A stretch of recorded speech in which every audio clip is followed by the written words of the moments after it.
gracias a todos por venir. Hoy tenemos con nosotros a Carlos Andrés Gómez, que es pasante de biología, pero está trabajando con ecuaciones diferenciales y metabolismo. Entonces, bueno, hoy Marco no pudo estar aquí, pero estoy en su representación.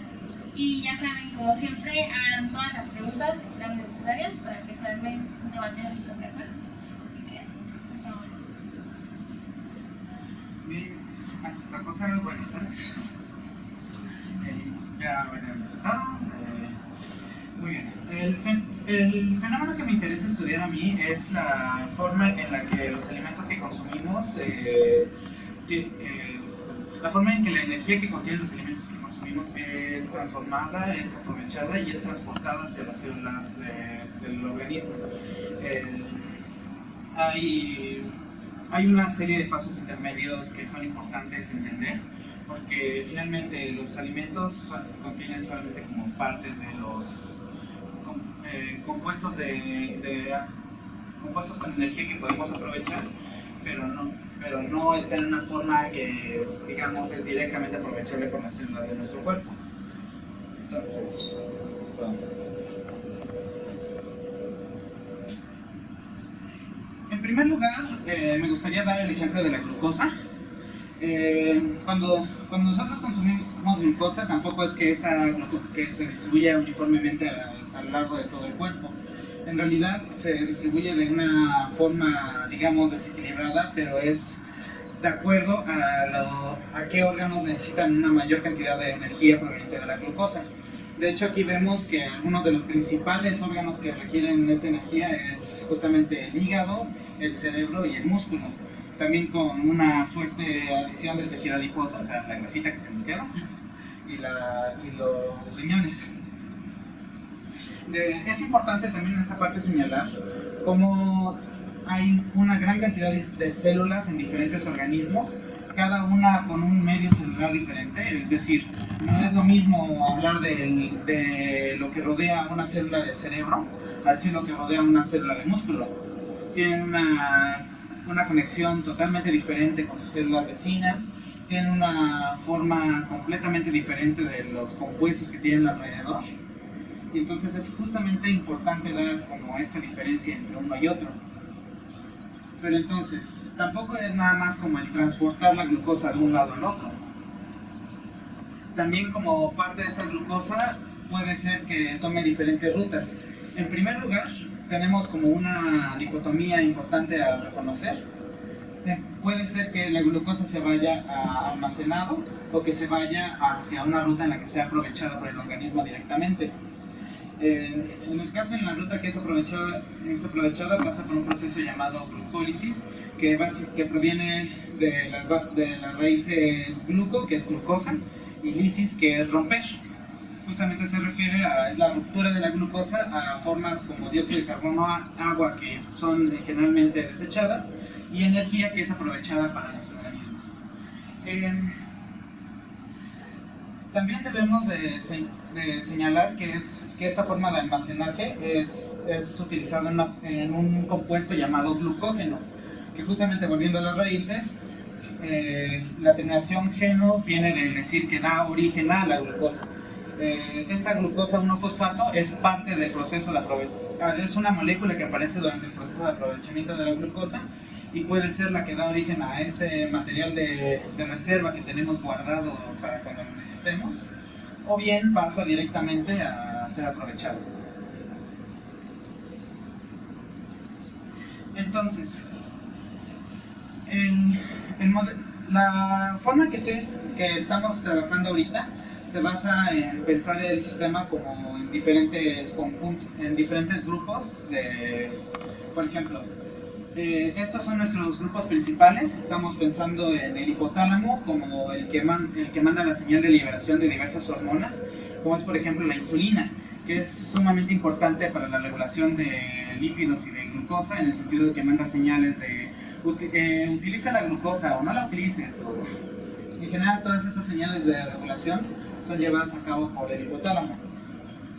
El músculo, pues en general ya sabemos qué es un músculo, para qué nos sirve, también sabemos que es una célula que utiliza una gran cantidad de energía. específicamente los miocitos que lo componen. El tejido adiposo, ya lo había mencionado también, es nuestra grasita, entonces es también una fuente, una reserva de energía para cuando necesitemos. Y el páncreas, que es el que recibe directamente la señal del hipotálamo y es el que va es el que genera la insulina y es el que libera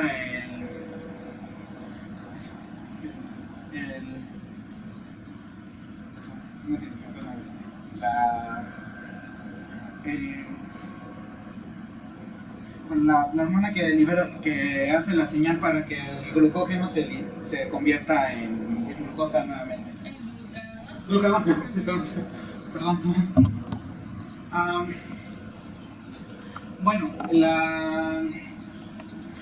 quisiera presentarles un modelo que fue presentado en el 2016, que de hecho tiene una idea muy similar a la que les presentaba ahorita, pero de hecho como que tiene algunas diferencias conceptuales que podrían ser importantes, entre las que podría destacar el que no considera directamente la parte de los diferentes medios los diferentes microambientes de las células, porque como que todas las considera como dentro de un microambiente y eso realmente no está del todo bien fundamentado, pero es digamos lo que estoy ahorita utilizando de base para hacer este otro trabajo que estoy pensando en realizar para mi trabajo de tesis. Ok, entonces, ¿cómo es que este sistema está dividido? En primer lugar tiene 4 partes fundamentales, primeramente el hígado, toma la sangre, que es justamente el transporte entre un medio y el otro, los músculos nuevamente y el tejido adiposo. Vemos que en realidad tiene muchas similitudes. Dentro de cada uno de estos considera cosas como la glucosa presente, los ácidos grasos y los triglicéridos, que a grosso modo podemos pensar como la forma aprovechable y de reserva de los lípidos, y el glucógeno y glucosa, que nuevamente son como lo mismo que había mencionado. También, una vez que ese modelo considera la parte de los músculos, tiene como consideración la unión de la glucosa disponible y el AMP cíclico, que es una moleculita que podemos decir nada más es que tiene poca energía, y al momento de aprovechar de esta glucosa genera ATP, que es una molécula es una molécula con alta cantidad de energía que nuestras células pueden aprovechar para una gran diversidad de funciones dentro del organismo. De igual forma, también puede utilizar ácidos grasos libres para este mismo proceso. La otra posibilidad es que la glucosa y los ácidos grasos se conviertan en reservas en forma de triglicéridos o en forma de glucógeno. ¿Hasta aquí hay alguna duda? ¿Cuál era la función del AMP cíclico? El AMP cíclico es como... su función es que se unan más moléculas de fosfatos.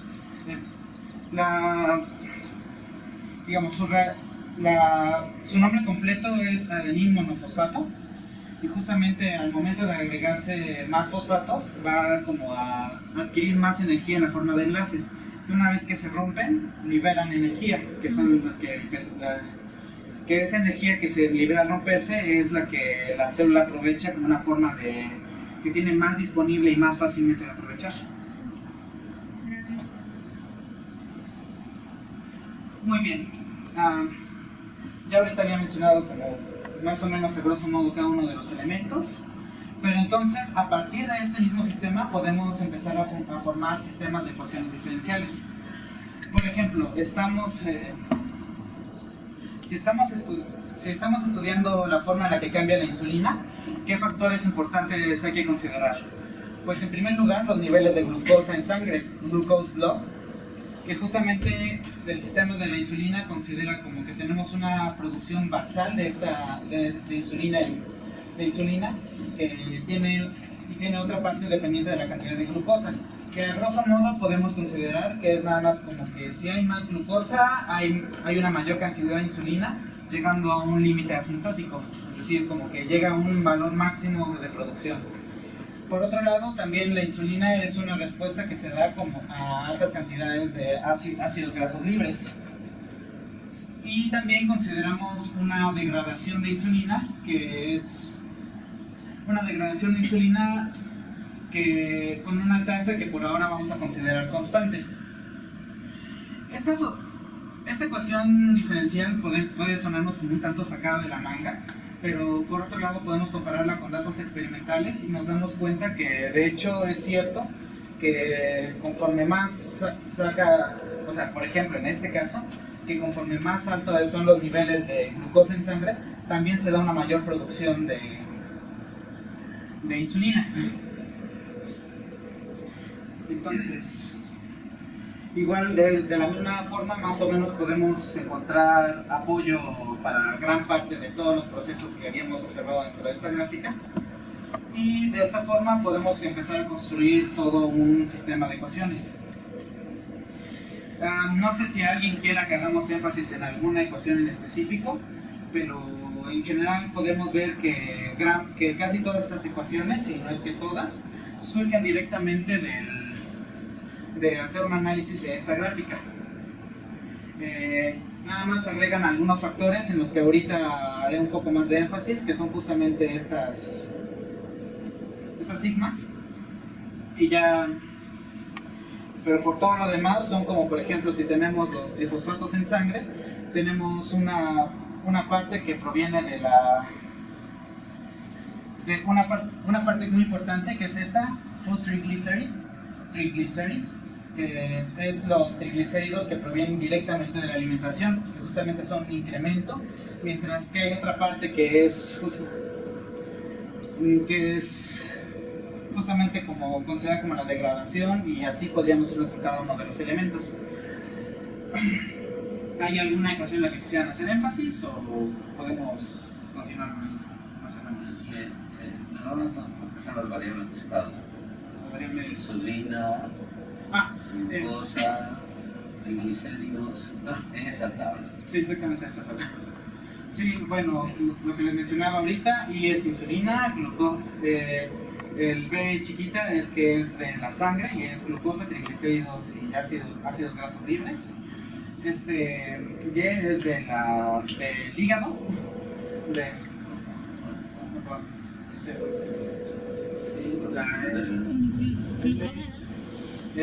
Glucógeno sí, además que lo tengo, ¿verdad? Glucógeno del hígado, triglicéridos del hígado y triglicéridos del hígado. ¿Se sería? Sí. Bueno, también me parece importante hacer un poquito de énfasis en las ecuaciones correspondientes a comida. Uno de los supuestos que está haciendo el modelo es que todas sus simulaciones son como una comida balanceada, bien llevada. Y conforme pasa el tiempo, entonces la cantidad de comida va a ir, de glucosa proveniente de la comida o de triglicéridos, va a ir decayendo. Entonces en ambos casos tenemos algo más o menos de esta forma, que es como la primera entrada a nuestro sistema, y el resto es periodo de vigilia, que no comemos. Entonces, una de las primeras formas en las que los autores de este artículo manejaron este sistema es que dijeron, ¿por qué no comparamos diferentes formas en las que podemos alimentarnos? En primera instancia tienen esto que es una dieta balanceada, que es la que está en negrito. No, no es cierto. Sí, que está en negrito, y la dieta alta en lípidos, que es justamente esta que va punteadita. En primera instancia, si usted les dijera, les voy a dar por un lado un burrito así todo bien grasiento, así lleno de grasa, y luego otro burrito que ya lo exprimieron, ya le sacaron todos los lípidos, ustedes, en primer lugar, ¿cómo esperarían que sea la respuesta al comer uno, a comer otro, con respecto a sus niveles de triglicéridos?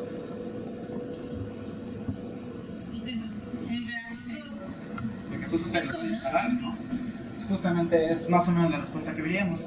¿Y cómo sería la respuesta que esperaríamos en el caso de la glucosa? Sí, ¿ustedes qué dirían de respecto a la glucosa? ¿Nivel más bajo? ¿Nivel más bajo? Pues realmente no le cambiamos la glucosa. O sea, lo único que le cambiamos fueron los lípidos.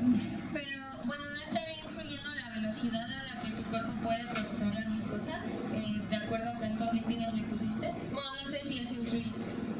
Pues, de hecho, sí hay un efecto, pero justamente, bueno, tal vez ahorita me falló un poquito el ejemplo, pero mi punto es que era un poco contraintuitivo a lo que uno esperaría. Pero sí, efectivamente hay una diferencia respecto a la cantidad de glucosa en sangre, aun cuando realmente el único cambio que hicimos fue el cambio en lípidos. Justamente mi punto, sigo ahorita como tratando de investigar bien las ecuaciones para entender bien el origen de este fenómeno, porque no es trivial en realidad, pero a grandes rasgos el punto de lo que quería decir aquí es que ayuda a ver comportamientos no lineales y que realmente sí dependen de muchos pequeños factorcitos. Más antes, Sí, claro. lo que está una vez las entradas y lo que está el otro las salidas. Perdón. Todos los ejes X son tiempo. El eje Y son diferentes factores dentro del organismo. El momento cero es el momento en el que le inyectamos la alimentación. En cada una de nuestras dos rayitas es cada una de las dos dietas. Entonces, por ejemplo, estas son los niveles de glucosa. O sea, se ve como en una dieta balanceada hay una mayor cantidad de lípidos, de glucosa, que en la dieta alta en lípidos. Y la respuesta en insulina más o menos imita la respuesta en glucosa. Sí, más o menos. Entonces la de arriba fue la entrada y la de abajo fue la respuesta. De la de izquierda. Podemos pensarlo así, pero realmente son como dos moléculas diferentes. O sea, es cierto que la insulina es una respuesta a la glucosa, pero no solamente a la glucosa. En el sentido que ya habíamos mencionado también en una ecuación previa, que es justamente una respuesta que depende tanto de la glucosa como de los ácidos grasos, y eso en este modelo, que realmente podemos pensar un tanto es una sobresimplificación del fenómeno.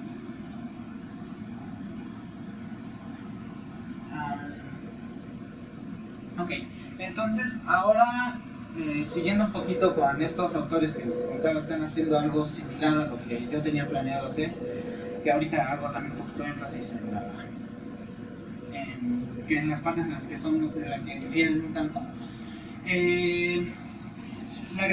¿Recuerdan que les había comentado de un factor sigma en las ecuaciones? Que le habían agregado a los sistemas. Ese factor sigma se refiere a la resistencia de los tejidos a la insulina. ¿A qué me refiero con eso? Por ejemplo, digamos que tengo una célula de músculo que es resistente a la insulina, entonces no responde de la misma forma a como una célula normal respondería a la insulina. Es lo que en algunos casos podríamos asociar con enfermedades como la diabetes, en el sentido de que si nuestras células no están captando bien la respuesta de la insulina, es como si la insulina no estuviera ahí, y es asociada con los tipos de diabetes. Y justamente a partir de esto hace la comparación entre diferentes tejidos que tienen una capacidad normal de captación y tejidos que no captan a la insulina de forma normal. Para este caso, la línea negra va a corresponder con los individuos que tienen un defecto en la respuesta a la insulina, y la línea punteadita va a representar las circunstancias cuando los individuos están sanos, digamos, no tienen problemas con la respuesta a la insulina. Entonces, cuando el tejido adiposo se vuelve resistente, de hecho, ¿no se acuerdan cuando vimos la grafiquita? Que realmente lo único que posee el tejido graso es lípidos. O sea, no tenemos almacén de glucosa en el tejido graso. Entonces, justamente al momento en el que se vuelve resistente, la respuesta se vuelve diferencial e inclusive cambia el estado basal de los ácidos grasos libres en sangre. Esto lo podemos atribuir un tanto a que, bueno, al menos lo atribuyen los autores, a que si no podemos guardar el ácido graso en los lípidos, entonces se transporta a la sangre, porque es como el siguiente reservorio que hay disponible, y entonces altera como todo el estado estable de nuestro sistema. Mientras que la glucosa realmente casi no se ve alterado, justamente por lo que había mencionado hace un ratito, de que no hay reserva de glucosa en esta parte. De igual forma, el glucógeno tampoco se ve alterado, pero en cambio los triglicéridos en el hígado y los ácidos grasos también en el hígado también se ven incrementados con respecto a una situación, digamos, completamente saludable. Más o menos podemos observar que es la misma respuesta en ácido para el caso de los niveles en músculo, excepto que vieron un fenómeno extraño también que no supieron bien explicar en este artículo, que fue justamente que los niveles de ácidos grasos de hecho bajaron en lugar de incrementarse como se había dado en el resto de los órganos.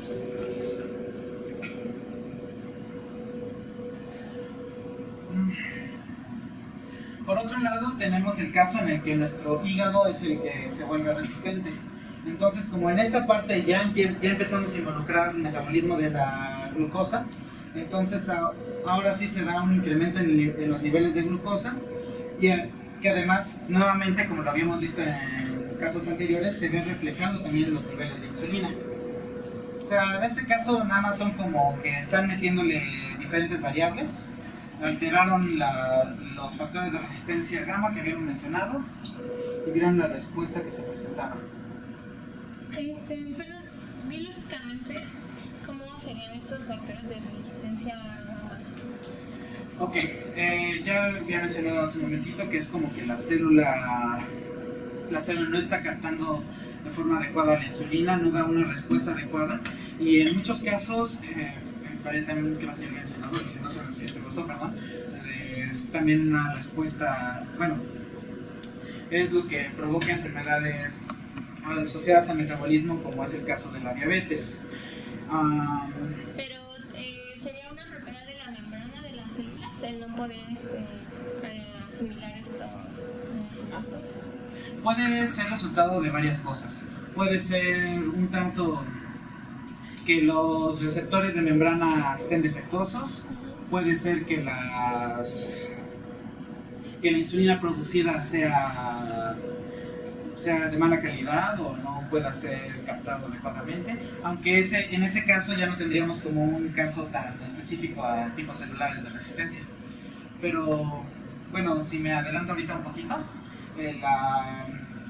justamente parte de las cosas que se discuten en este artículo es que si bien estudian como cada una de las resistencias por separado, no es como que de repente el hígado falle y ya todo lo demás siga perfecto. Lo más probable es que se dé un deterioro gradual en una parte y que también se replique en diferentes tejidos. Pero entonces, más que resistencia de los tejidos, a lo mejor es que se está descomponiendo la fábrica de insulina, por decirlo así. Es que, sí, depende de... Es que eso ya es un tanto dependiente y es parte de que realmente la diabetes no es una patología, sino que es una gran gama que nosotros con conveniencia agrupamos en una sola. Pero bueno, sí es cierto que puede ser uno de los casos que se dé algo así. Y entre todos los elementos que es que ni me sé el nombre del órgano donde se produce la insulina. El páncreas. No sé si se le pone especial atención a lo que sucede en ese órgano ante las diferentes entradas de alimentación, por decirlo así. De hecho, en este artículo en específico, ¿no? Mencionaba, y también se puede ir empezando como un poquito con las diferencias en las que estoy trabajando, en el sistema que nosotros estamos considerando, el páncreas sí es una parte fundamental de esto, y justamente inclusive estamos considerando como diferentes tipos celulares, que es justamente en las células beta, que son directamente las productoras de la insulina, y las alfa, que son las productoras del glucagón, como había mencionado, es las que hacen que pase de glucógeno a glucosa. Una duda, y Ahorita falta un estadio importantísimo que es el hígado. ¿Qué perdón? El hígado. Porque el hígado almacena también convierte el glucógeno. No, el glucosa la convierte en glucógeno y la almacena. Y luego cuando tú necesitas por ejercicio o esfuerzo mental la revierte, la pasa a la sangre. Entonces, ese también juega un papel importante. Y el hígado también juega un papel importante en que también produce ácidos grasos y de los aminoácidos también produce ciertos líquidos. Bueno, también este diagrama podemos pensar un tanto como lo que se lleva hasta ahorita, pero sí también está como parte contemplada, pero digamos que estas son como las principales partes que hoy estamos considerando. Pero sí, es cierto. Tienes toda la razón.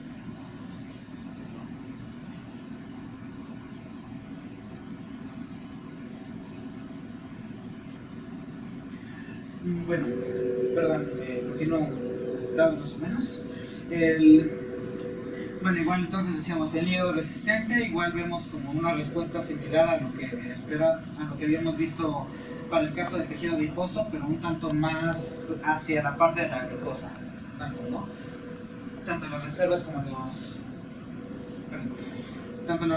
como la glucosa directamente se ven incrementadas. Por otro lado, el músculo esquelético, al menos en lo personal, es el que me parece que tiene una respuesta como más curiosa, extraña. Si se fijan, la glucosa sanguínea tiene primero un incremento, más o menos lo mismo que hubiéramos esperado después de la comida. O sea, nos echamos unas galletas y todo, un montón de azúcar y se incrementa el azúcar. Y luego empieza a bajar y vuelve a crecer, aún sin haber vuelto a consumir comida. Eso realmente, desde el artículo, a los autores les pareció como de ¿qué demonios pasó con esto? Una explicación que dan dentro del artículo, aunque realmente tenemos nuestras dudas al respecto,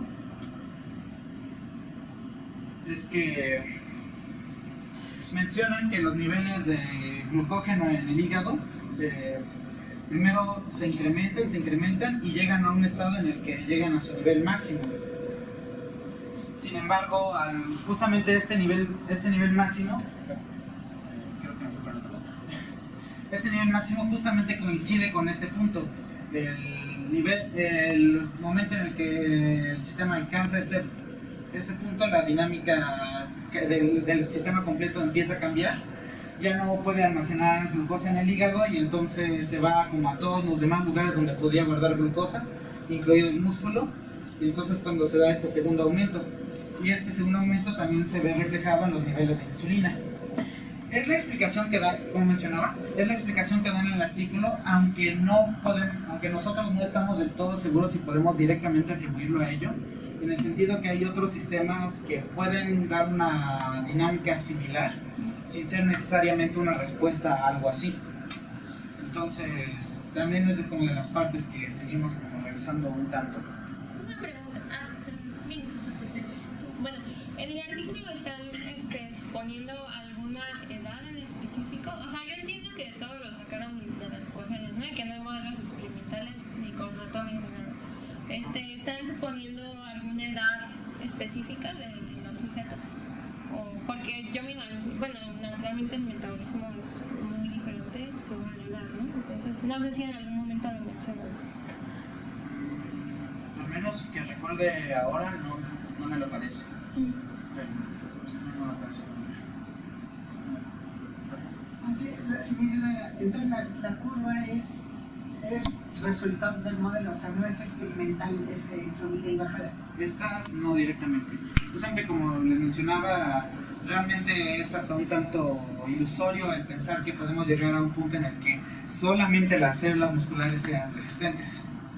O sea, porque la resistencia celular en músculo usualmente ya viene acompañada de resistencia celular en el hígado o resistencia celular en el tejido adiposo. Lo que pasa es que si no entendí mal la explicación es que si un régimen llega por decirlo así, en el primer reservorio se llena, y cuando se llena y se desborda, digamos, es cuando pasa el cambio. Según lo que los autores sí. Entonces eso dependería de cuánto fue la entrada. Si la entrada fuera menos y no se llenara el reservorio, no se vería ese efecto, digamos, del rebote, digamos. Es cierto, pero en general lo que están suponiendo a partir de esto es que están llevando lo que, digamos, nutriológicamente sería una dieta balanceada, que eran 550 kilocalorías de glucosa y 150 kilocalorías de lípidos. Sí, pero lo que yo digo es, la definición de cuál es balanceada puede variar. Sí, y por decirlo, viéndolo como entradas y salidas, como que podríamos tratar de ver a qué entrada de una sustancia se da una respuesta con una sola subida y bajada, y a qué nivel de entrada se da uno con rebote, por decirlo así. O sea, Sí, es cierto. podría haber. Podríamos como realizar, inclusive ya teniendo el modelo, simulaciones y ver en qué punto se da ese cambio. Sí, y eso podría cuestionar la idea de balanceada, porque a lo mejor no es tan balanceada como se ve, o no es tan adecuada para el organismo, pensando en ese sentido. Pero es que, bueno, es cierto, pero también hay que considerar este caso de músculo esquelético que sea el único resistente. Pero, por ejemplo, cuando vemos el caso de, digamos, resistencia completa, que digamos que ya es un tanto más realista, por lo mismo que mencionaba ahorita, entonces ya se dejan de presentar directamente esos picos. Entonces, sí podría ser interesante de analizarlo, la verdad, no lo he pensado, pero justamente ya como en el caso más realista ya no tenemos como algo tan exactamente así. Pero analizando la ontogenia celular, o sea, de dónde viene el músculo esquelético y las otras partes de los tejidos, tal vez tú podrías ver la posibilidad de que realmente tuvieras resistencia solo en uno y no en otros, ¿no? Suponiendo que fuera algo que viniera de los lineales celulares, remontándote a la embriología. Se me ocurre, ¿no? O sea, y a lo mejor no sería algo plausible solo teóricamente, sino sí con bases de la ontogenia. Pero no ignoran en este momento como la ontogenia de cada tejido, entonces tal vez por ahí se podría ver.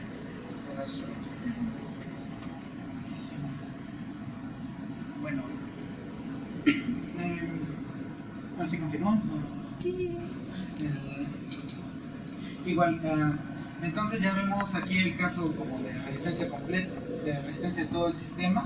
Igual más o menos podemos ver que tiene una respuesta similar, niveles muy elevados de glucosa, y también lleva saltos repentinos importantes a los niveles de insulina, que podemos también pensar un tanto como una respuesta del mismo sistema para tratar de compensar la resistencia a la insulina de todo el resto del organismo. Igual hay cambios en los estados estables, no hay, como que se altera completamente la dinámica de todo nuestro sistema. Algunos niveles que de hecho de forma natural se da un cambio, no se cambian de la forma adecuada, como justamente esta respuesta a los ácidos grasos libres, de los ácidos grasos libres, es resultado de la respuesta a la insulina, pues justamente es medio natural que se dé en menor escala. Y también, pues en general podemos pensarlo, hay una alteración completa de la dinámica de todo nuestro sistema.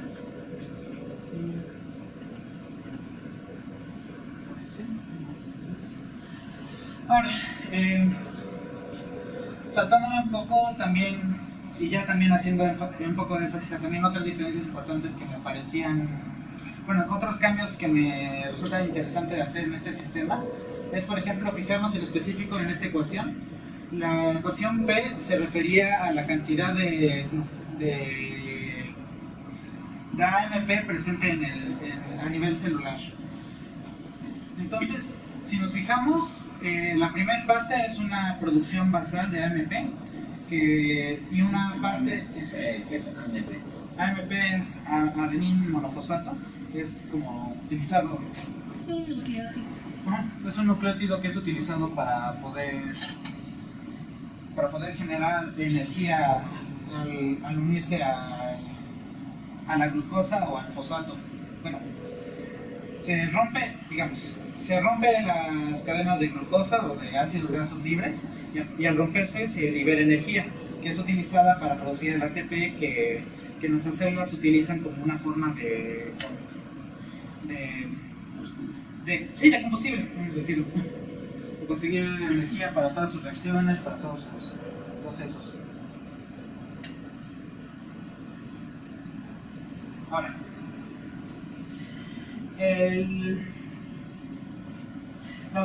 la siguiente parte se refiere justamente a una degradación que nuevamente está suponiendo como a una tasa constante, pero los elementos que nos resultan interesantes ahorita son justamente estos. Si se fijan, lo que están utilizando, están asociando la cantidad de ácidos grasos libres y la cantidad de fosfatos. Entonces, en general, este término se refiere a la cantidad de fosfatos de adenín monofosfato que es utilizada junto a los ácidos grasos libres para generar ATP. Y lo mismo podemos ver en esta sección, asociado a la cantidad de glucosa. Entonces podemos decir estas dos ecuaciones se refieren directamente a la tasa de ATP. Entonces, a partir de esto podemos empezar como a construir una ecuación de ATP, aunque el sistema original nunca consideró ATP. O sea, si nos fijamos en las ecuaciones originales, nunca trabaja con el ATP, porque realmente para la pregunta que estaban trabajando en el artículo, solamente les funcionaba como un proxy de la energía producida. Y entonces sería como de los primeros elementos que podría ser unos interesantes para ver la dinámica de energía dentro del organismo. ¿Cuánto tiempo me queda?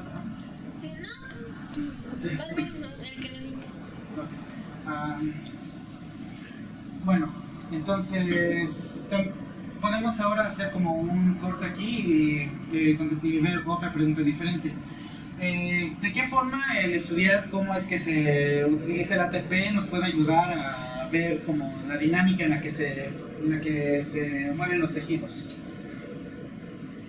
En primer lugar, podría ser interesante considerar la forma en la que se dan los potenciales de acción, que es, digamos, la forma en la que las células se activan para hacer un trabajo. En primer lugar, de forma pasiva se da la abertura de canales que, digamos, en el exterior de nuestras células, en condiciones normales, tenemos gran cantidad de sodio y gran cantidad de potasio en el interior. Entonces, al momento en que se abre, la diferencia de concentraciones hace que el sodio empiece a entrar, mientras que una vez que se da este cambio, se abren otros tipos de canales que hacen que el potasio empiece a salir. Y es justamente con esto que se da un cambio en el potencial en las cargas que se dan tanto en el exterior como en el interior, que hacen que se dé una respuesta eléctrica, en la que genera la respuesta celular. Por otro lado, la forma en la que este gradiente se vuelve a restaurar es justamente a través del uso del ATP, como ya habían mencionado, que la célula utiliza para básicamente casi todos sus trabajos. Entonces, lo que hace es que tiene unos sistemas conocidos como bombas, que realizan un intercambio entre los iones de potasio que hasta el paso anterior habían quedado en el exterior y los iones de sodio que habían quedado en el interior. Utilizando la energía disponible en un ATP, realizan el cambio entre ambas moléculas. restaurando el estado inicial del sistema. Es importante también destacar que el sistema considera como 3 fases diferentes de cambio. En primera es la abertura de estos canales, de los canales de sodio, la apertura de los canales de potasio y como una tercera fase el cierre de los canales de sodio. ¿Sí vemos como las 3 fases diferentes? Sí, también que no es lo mismo estar activado que cerrado, ¿no? En los canales, supongo que... No, o sea, hay una fase en la que está como activo y que en cualquier momento puede abrirse, pero en este caso se da inclusive como aquí. Es un sistema que digamos también tiene sus opositores, pero se piensa, bueno, el sistema lo que se basa, bueno, el modelo se basa su idea en que hay como una segunda compuerta que lo cierra. Y entonces ese es como el modelo, el sistema general en el que se da el intercambio. Entonces podemos como ponernos a ver este sistema. Justamente está como las compuertas H y M son ambas las correspondientes a los canales de sodio. Son justamente como si esta fuera la compuerta H y esta la compuerta, esta de abajo la compuerta M. Entonces, en un principio... No, perdón, creo que... No, sí.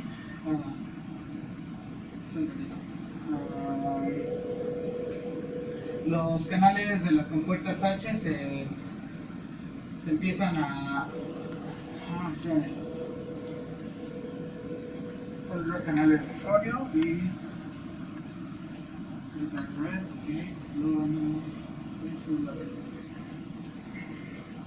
Ok, este 0 y 1 se corresponden justamente con la proporción de canales que están abiertos y los canales que están cerrados. En un principio vemos que los canales están en el principio de potencial, que es cuando se empieza a hacer una corriente de sodio.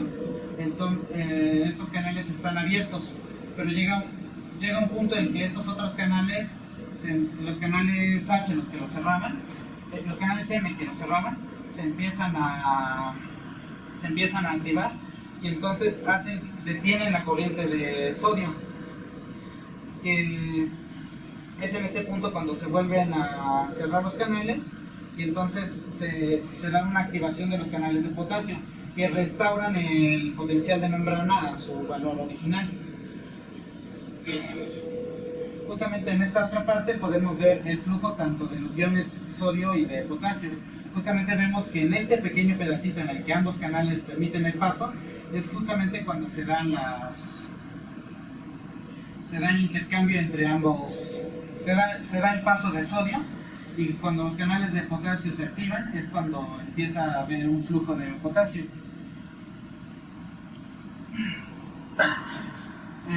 Más o menos justamente por lo mismo podemos ver que la corriente de sodio y de potasio responde de forma muy similar a la de las corrientes.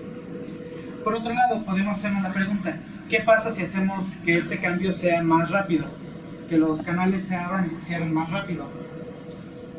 Justamente es la comparación. Los grisecitos atrás son las mismas que aquí atrás, pero aquí hacen estas respuestas más cortas, más delgaditas. Pueden ver también aquí abajo, ¿no? Esto estaba muy grisecito y lo hicieron más rápido. Al momento en que las hacen más rápidas, las corrientes, bueno, en primer lugar dicen los autores igual que se permite que haya una mayor cantidad de spiking al permitir como que estos picos estén más cercanos unos del otro.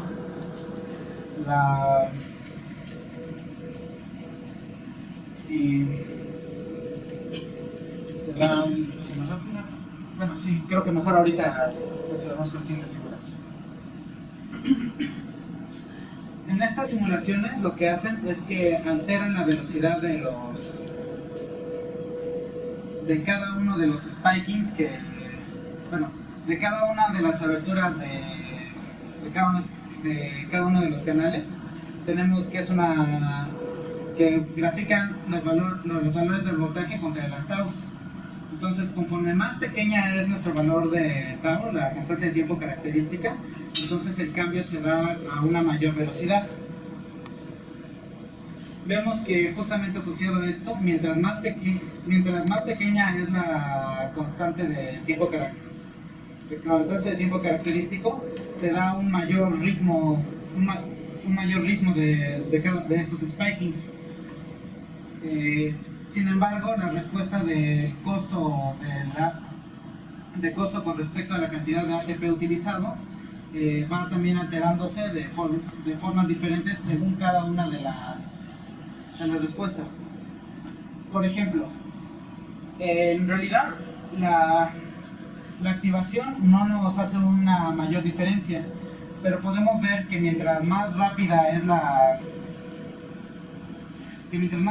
respuesta, o sea, sería esta A, también menor energía es requerida.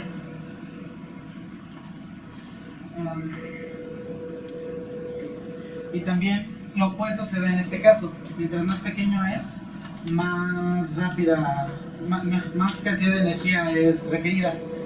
La explicación que dan a esto es que los canales de sodio, habíamos visto que justamente como que un tanto se oponen a los cambios de carga. Tanto los sodios como los potasios son positivos. Entonces, si ambos están funcionando de forma simultánea, es un punto en el que el intercambio realmente se está neutralizando, y al momento de gastar ATP para recuperarlo se va a necesitar compensar una mayor cantidad de cargas, por lo que podemos pensar que se va a necesitar una mayor cantidad de energía. Una pregunta, entonces aquí estamos hablando de la energía que va a utilizar después la bomba de sodio-potasio para restablecer el nivel normal de la célula. Sí. Después de este potencial de acción. Sí, en general los canales no utilizan energía. Claro. Entonces hacen todo su proceso a base de la diferencia de gradientes. Entonces esta medición de costo sobre la cantidad de ATP utilizado es medida en el momento en que es restaurada la proporción de iones. Pues sí, entonces podemos pensar que mientras más rápido se inactiven los canales de sodio y más lento se activen los canales de sodio, hay un mayor ahorro energético a nivel celular. Justamente los autores lo que hacen es que se ponen a comparar cada uno de los valores de activación de sodio y los comparan con los valores de inactivación del sodio, y buscan la cantidad del costo medido en cantidad de spikes que se dan sobre el costo en ATP.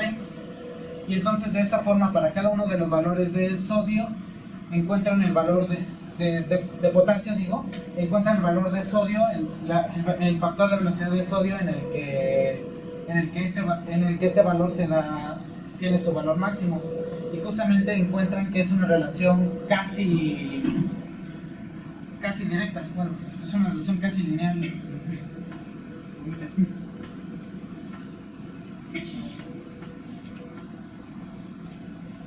Bueno, también plantea que otra forma en la que se puede dar que estos spikes reducidos es que se dé una mayor densidad de canales.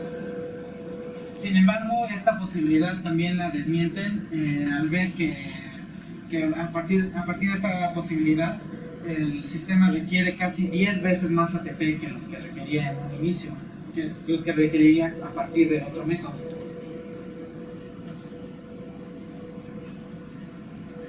Ahora, la forma en la que comprueban además este sistema es que utilizan una cosa que llaman como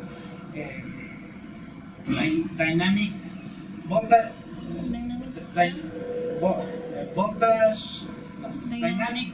Clamp.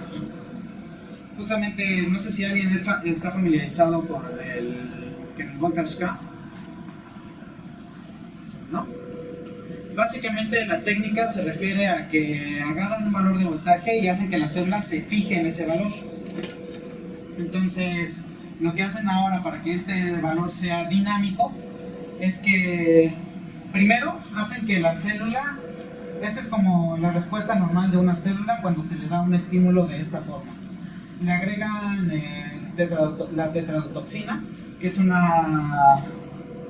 digamos una toxina, un veneno, que justamente lo que hace es que bloquea estos canales de sodio, por lo que ya no hay una posibilidad de tener todos estos spiking. Todas estas son como pequeñas potenciales de acción, como los que habíamos visto, pero mucho más delgaditos.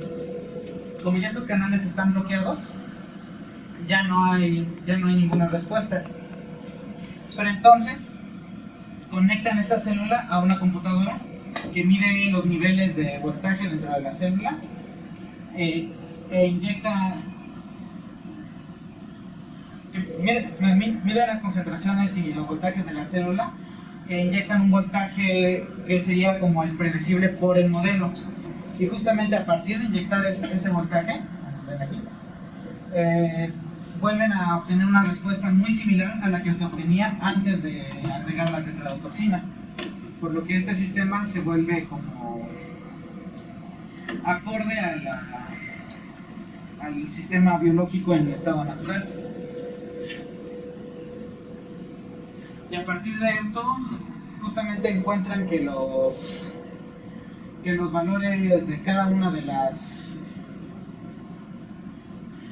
del gasto energético para justamente la dinámica de activación de los canales de sodio y su inactivación, así como su densidad, es más o menos la misma predicha por el modelo.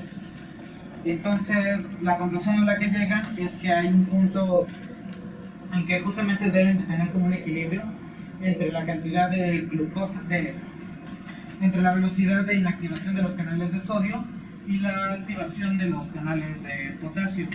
Sin embargo, también hay un límite en el sentido de que si la inactivación de los canales de sodio se da demasiado rápida, entonces va a estar muy junto a su activación y no va a permitir la formación de ningún spiking.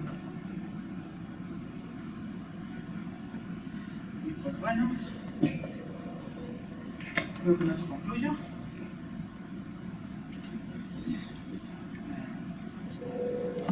La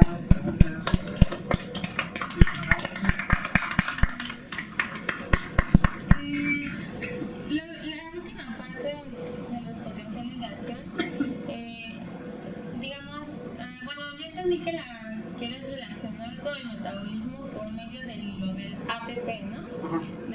Pero ¿cómo se te ocurre ya a una mayor escala relacionar este tipo? O sea, tú nos presentaste dos procesos generales, ¿no? El del metabolismo de la insulina, la glucosa, todo eso, y el de los canales de sodio, potasio, etc.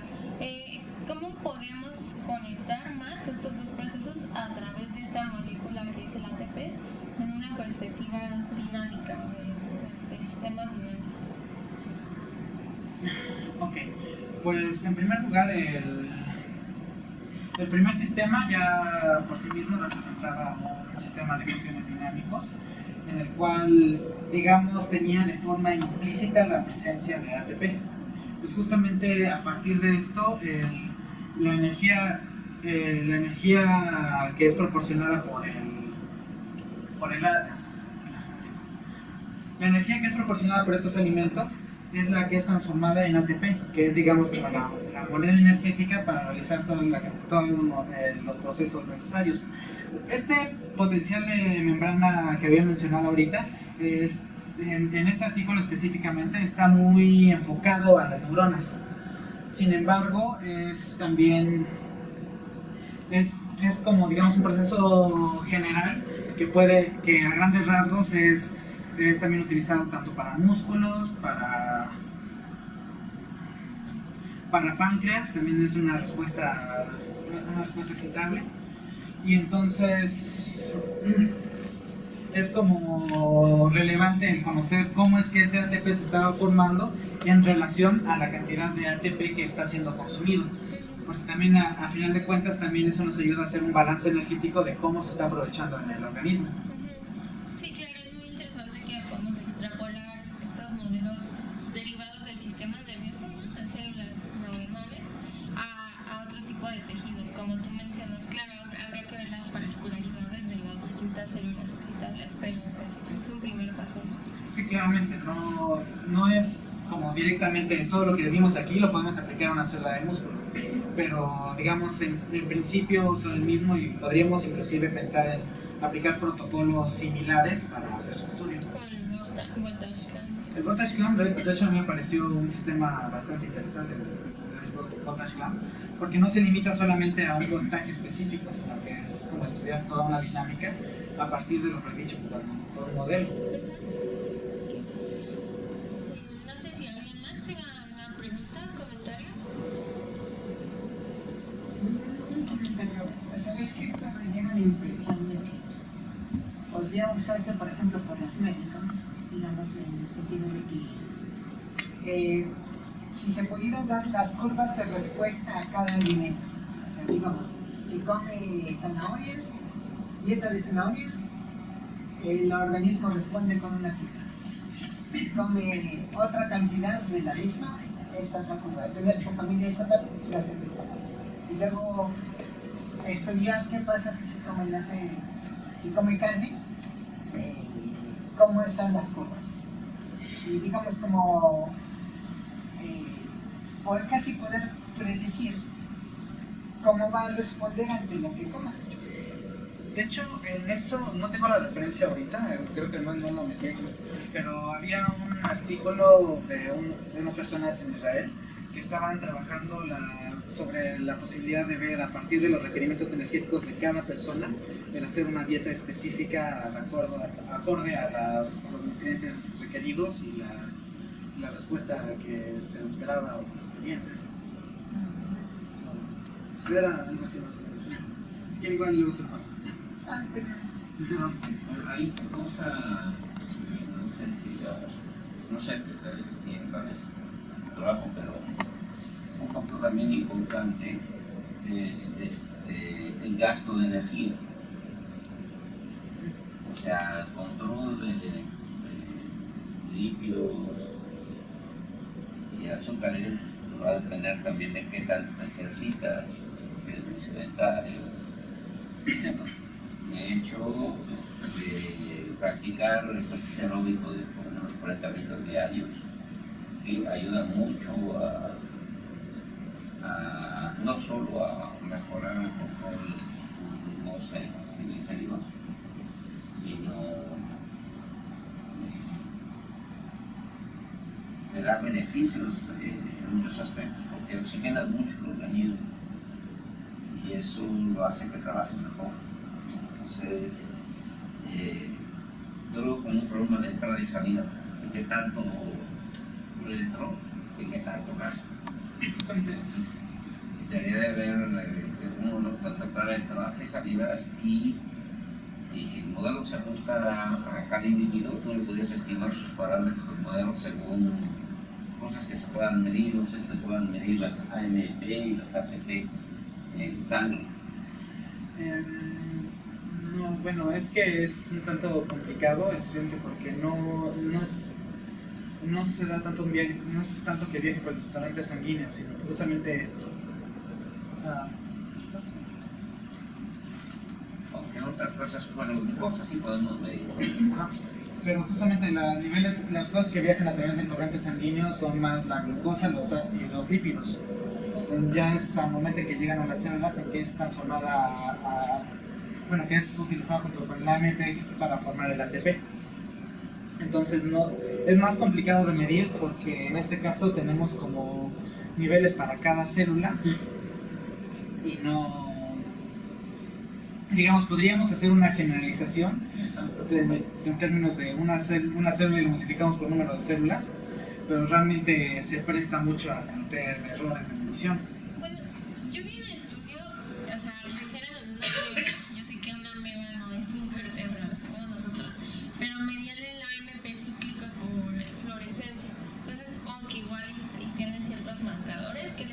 eliminar y de ahí extrapolarlo a cierta densidad en el cuerpo, ¿no? Pero sí, realmente es algo complejo la cantidad de NPC.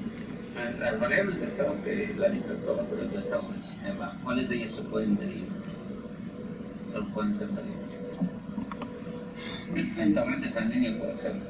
Sí, los niveles en torrente sanguíneo no es... realmente no es... No, de mágico no podemos.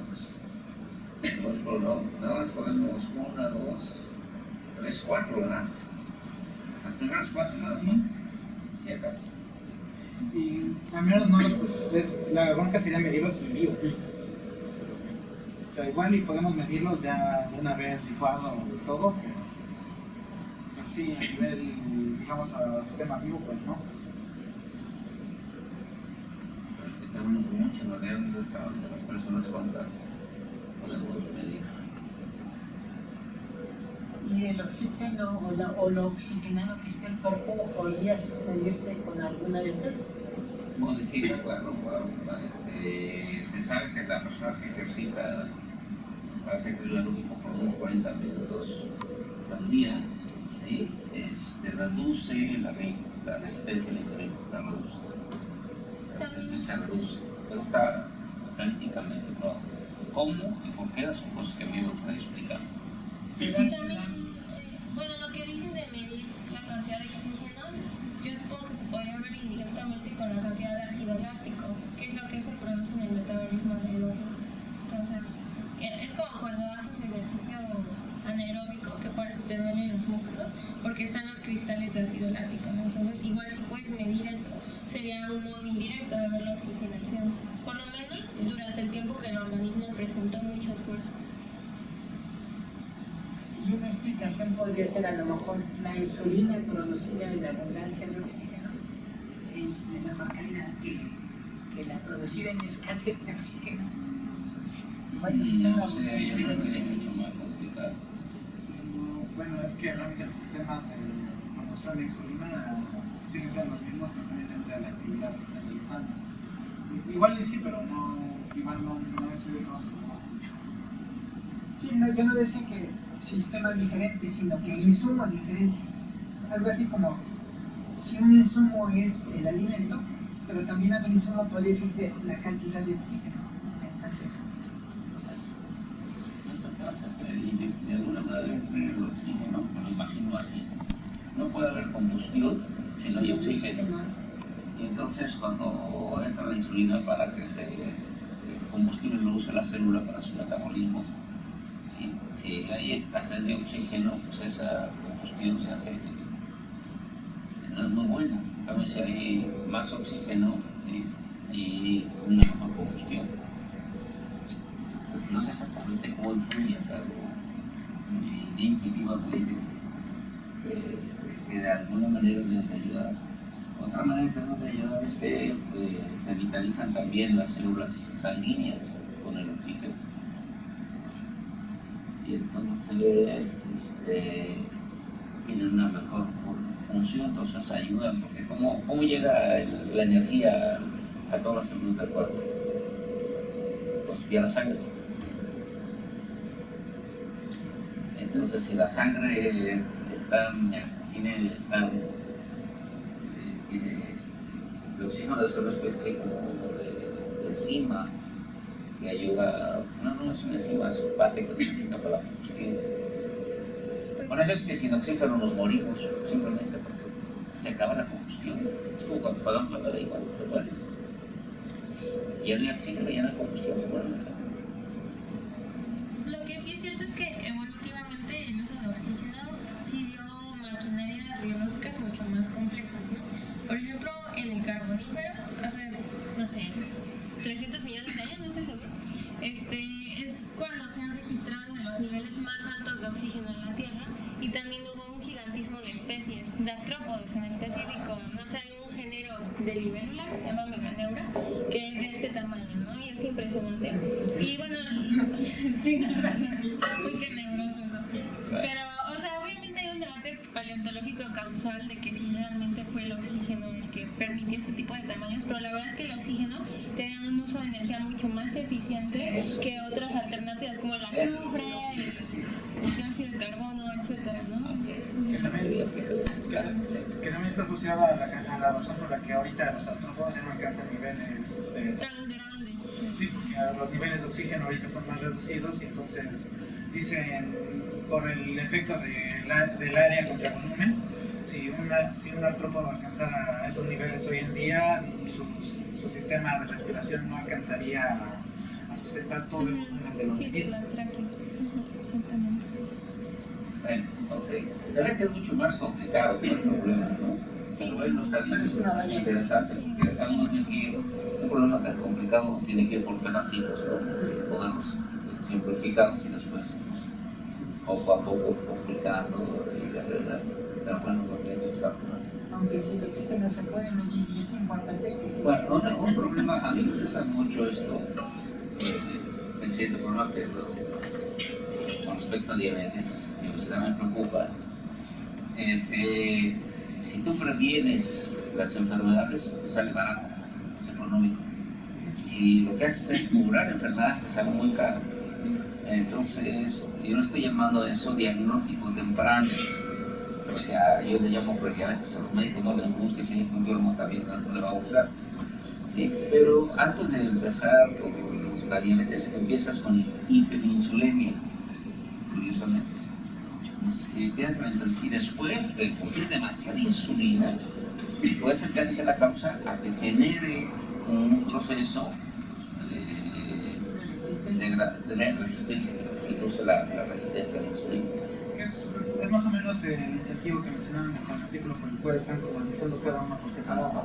Entonces es justamente como buscando si es que en alguno de ellos se daba como en primera instancia y luego se esparcía a los demás, o era como de que en todo se empieza a dar, o ver qué onda, cómo era el proceso en el que se iba desarrollando esto. Sí, porque si nosotros podemos detectar y ver los mecanismos, por eso nunca se tiene para poder hacer pruebas y poder diagnosticar, y aunque no tiene diabetes, sí poderte diagnosticar prediabetes, y ahí el tratamiento, y ahí ya cambio de dieta, y ahí el ejercicio, y ya todo. Porque una vez que te vuelves diabético, ya te vuelves diabético. ¿Sí? Entonces, sale más caro, porque la diabetes empieza a tener, cuando ya pasan muchos años, hay un deterioro general, echa a perder, la diabetes echa a perder todas las vísceras, todas, el hígado, el páncreas, los riñones, todo.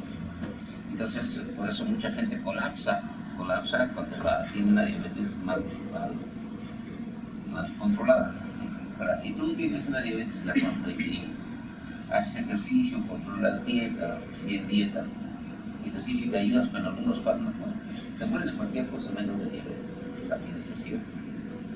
Pero requiere de disciplina, tanto la dieta, medicamentos, ejercicio. Tienes que cambiar hábitos, que deberían ser válidos no solo para el diabético, deben ser válidos para todo el mundo, la verdad. ¿Sí?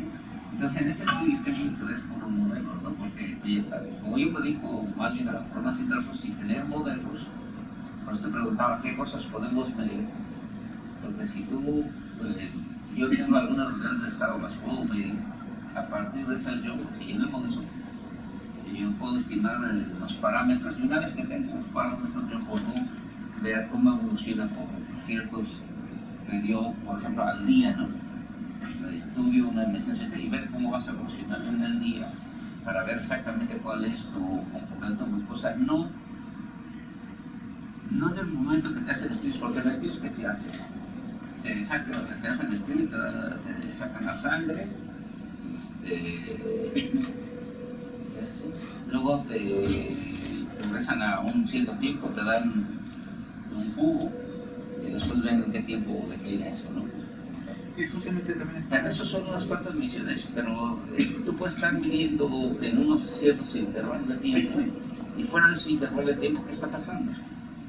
¿Cómo está comportando tu glucosa? Y entonces, teniendo un modelo, uno puede ir a los parámetros y uno puede ver continuamente cómo está evolucionando el sistema. Más o menos también justamente el cambio de la respuesta al consumo de glucosa en esto. Es justamente lo que están buscando en estos estudios. El factor genético quizás se podría traducir en alguna de las variables ahí que se pueden Así Es que justamente, bueno, una de las cosas que hace que la gente sea propensa a desarrollar ciertas de estas resistencias. Entonces puede ser justamente el mal funcionamiento en digamos que la proteína de la insulina tenga alguna especie de defecto o algo así. Y entonces ese tipo de alteraciones justamente están asociadas a una resistencia a su efecto sin estar. Sí, pero digamos, si hay un gen que ya se sabe que tienen más los diabéticos que los que no son, ese digamos, debería incidir en alguna parte del modelo. Oh, eso es mucho más complicado. Porque es biología, eso ya sería Ahí tendríamos muchas pleiotropías, ¿no? O sea, el problema es que tienes un gen que puede estar asociado a muchas cosas, a una cosa que está asociada a muchos genes, que es lo general en biología, entonces. Y no solo es el gen, sino el epigenotipo, o sea, todo el ambiente, todas las entradas que puede ser que hasta un mismo estresante de la contaminación esté generando por ahí algo. Es súper complejo, pero sí es súper importante la cuestión de la genómica, ¿no? Para entender todo esto. Bueno, yo entiendo que si tus papás fueron diabéticos, tienes Sí, muy eso sí. poco de ser diabético. Sí, hay una. Bueno, yo tengo una hipótesis, porque lo que es cierto, y estadísticamente se ha estudiado, es que los mestizos, ¿verdad?, somos más propensos a la diabetes que otro tipo, pero lo que pasa es que la parte que viene de prehispánica, ¿qué comían los prehispánicos? Mira, los bueyes, los borregos, los trajeron los españoles. Esa carne alta en proteína, también alta en células y grasas, no había. Entonces el mexicano, y además cómo se movía el mexicano, no usábamos ningún animal, ni siquiera la carreta, todo era hacer ejercicio, todo era caminando, todo eran hombros, ¿no? Entonces hacías mucho ejercicio físico para ir a cazar, ir a pescar. Tienes que hacer mucho ejercicio físico y tus dietas pues era pescado básicamente en el agua. ¿Sí? Un conejo, claro, algunas aves, un escuincle, de vez en cuando, bueno, allá te va muy bien, si te haces un venado, pues ya haces fiesta, ¿no? Entonces, y ya, no había eso. Entonces, genéticamente tenemos un organismo muy eficiente, de alto rendimiento, con baja, exacto, con baja, ¿cómo se llama?, ingesta, no tan rica en proteína, no tan rica en grasa. Bueno, sí en proteína, porque comían gusanitos, la cocina y todo eso, y son proteínas, todos los alimentos son proteínas. Entonces tenían otro mecanismo de proteína, bueno, lo que sé es que la grasa del pescado, pues es muy bueno comer pescado, son grasas de cadena corta, y por eso uno digiere mejor y casi no la almacenas, la consumes. ¿Sí? Mientras que la carne de res y la de puerco son de cadena larga, ¿sí?, y esos son más difíciles de desdoblar, y quizá por eso también se acumulan más y suben más de peso, si no gastas esa energía. Pero entonces no es cierto eso de que el gen propenso a la diabetes vino de cierta región de España que fueron los que conquistaron masivamente a México. Pues, había escuchado algo de eso, pero no sé si sea una. Yo me lo explico, esa tendencia así como me di cuenta. Alguna herencia tenemos prehispánica. Pues, es que también sí, se supone que sí hay una parte genética, pero también creo que sería importante considerar que no solamente el genoma se hereda. O sea, si tienes una dieta que es... Si tú tienes una dieta... Si México es el primer consumidor de Coca-Cola, desde Cox ya... Sí, y más, tú le enseñas a tus hijos también a comer así. Entonces justamente le estás también heredando una dieta.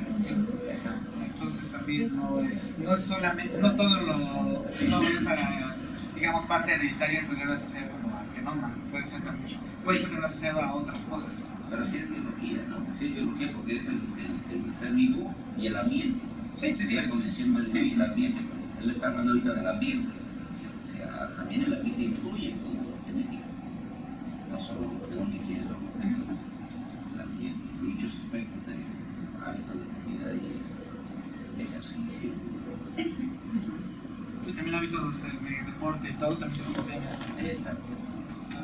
También se Parce. Está buena la discusión para todos. Hasta luego. Pues sí, es por eso también que últimamente la epigenética ha ganado tanto terreno, ¿no? Y ya considerar al ambiente. Bueno, desde Waddington ya creamos eso desde el siglo XX, creo. Pero pues, sí es algo que no podemos ignorar. Los fenómenos tanto de la regulación del ADN como de cosas que no son necesariamente genéticas y que están alterando el desarrollo posterior de los organismos.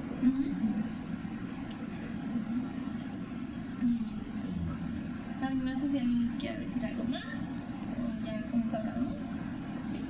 Pues muchas gracias, Gil.